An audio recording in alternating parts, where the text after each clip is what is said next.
আমরা এই সংবর্ধনা অনুষ্ঠানের আয়োজন করেছি।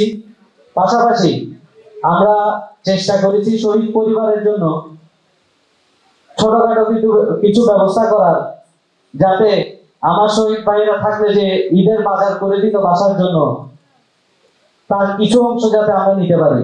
ওনাদেরকে আমরা বলতাম যে এটা আমাদের রোগী যে হচ্ছে এইভাবে আহত হয়েছিল, তো আমরা কে কিভাবে আহত হয়েছিল এগুলো আমাদের তালিকার মধ্যে আমরা লিখে রাখতাম। ওই অবস্থায় ডোনার গুলো যখন আমাদের কাছে আসতো আমরা সরাসরি রোগী বরাবর নিয়ে যেতাম। তো ওনাদেরকে বলতাম যে ওনার এই সমস্যা, তো এটা বলার পরে ওনারা নিজের থেকে ওনাদেরকে সহায়তা করতো। আমাদেরকে অনেক ডোনাররা হচ্ছে মানে অনেক টাকা পয়সা দিতে চাইছিল, বলতেছিল যে আমরা তোমাদেরকে দিই, তোমরা যেহেতু ওদেরকে চিনো ভালো করে তোমরা এদেরকে টাকা পয়সা গুলো দিবা। তো আমরা যেহেতু আর্থিক একটা বিষয়, যেখানে একটা সংস্থতার বিষয়, এই কারণে হচ্ছে আমরা আমাদের টাকায় হাত দিই নাই। এই ঈদে জামা জুতো অ্যাক্সেসরিজের ডিসকাউন্ট। বেসরকারি হসপিটালগুলোতে এই যুদ্ধের সময় যারা প্রাথমিক চিকিৎসা নিয়েছে, ভয়ে অনেকেই তাদের নামগুলো তালিকাভুক্ত করতে সাহস পায়নি। পরবর্তীতে প্রশাসনের লোকজন গিয়ে ওখানে ডিস্টার্ব করার কারণে তাদের কাছে কিন্তু কিছু তালিকা আছে। আপনারা যারা এই তালিকাগুলো করছেন, আমি অনুরোধ করব আপনারা ওখানে যোগাযোগ করলে কিছু তালিকা ওখান থেকে নিতে পারবেন।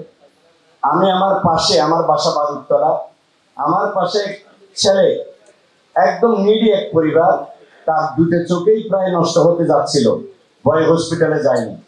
পরবর্তীতে জুলাই বিপ্লবের পরে 5ই আগস্টের পরে আমরা তাকে ঢাকা পাঠিয়ে বিভিন্নভাবে ট্রিটমেন্ট করার চেষ্টা করেছি।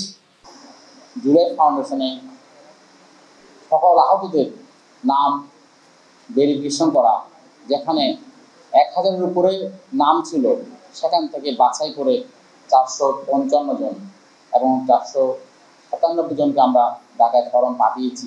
এই লিস্টে নিয়ে আসা চারটিখানি কথা না, অনেক কষ্টের ব্যাপার ছিল এটা।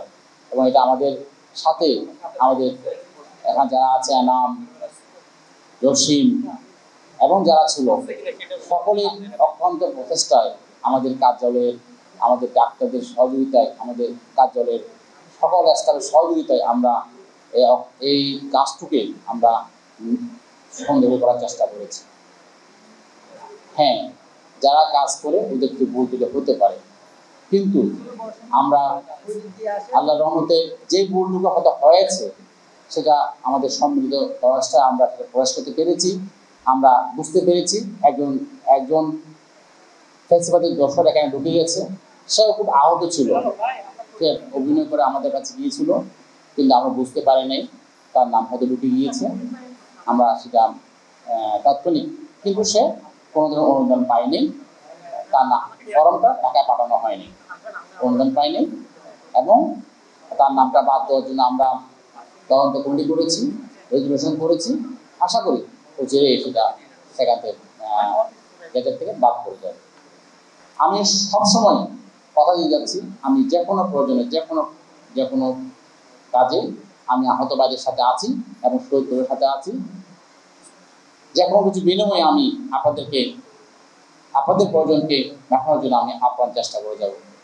সরকারের পক্ষ থেকে যখন যে আদেশ নির্দেশ আসছে সেটি আমরা একেবারে রুট লেভেল পর্যন্ত, উপজেলা নির্বাহী অফিসার থেকে শুরু করে একবার ইউনিয়ন পর্যায় পর্যন্ত আমরা পৌঁছিয়ে সেই তথ্যটুকু নিয়ে আবার সরকারের একবার উচ্চ মহলে এটি পৌঁছানো, এটি হচ্ছে আমাদের মূলত কাজ। আমরা বিভাগীয় প্রশাসন এই কাজটাই করি।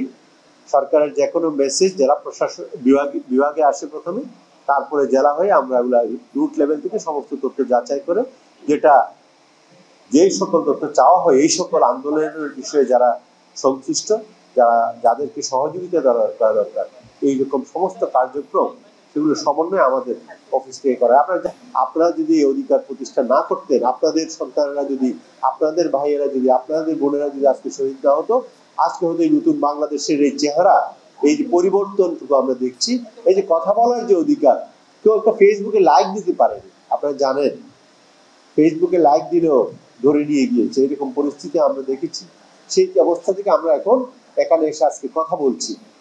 দাড়িওয়ালা লোক রাস্তা দিয়ে হাঁটলেও সেটিকে পাকড়াও করে ধরে নিয়ে যাওয়া হয়েছে, মোবাইল চেক করা হয়েছে, ফেসবুক চেক করা হয়েছে, হোয়াটসঅ্যাপ চেক করা হয়েছে। এরকম পরিস্থিতির মধ্যে দিয়ে আমরা গিয়েছি। সেখান থেকে আমরা এখন একটি নতুন বাংলাদেশ আজকে ছাত্র জনতার আন্দোলনের মাধ্যমে পেয়েছি, যেখানে এখন মোবাইল চেক করা হয় না, যেখানে দাড়িওয়ালা লোককে দেখলে ধরে কারাগারে নিয়ে যাওয়া হয় না। আমরা একটা চেঞ্জ, অবশ্যই এতটুকু চেঞ্জ তো আমরা পেয়েছি।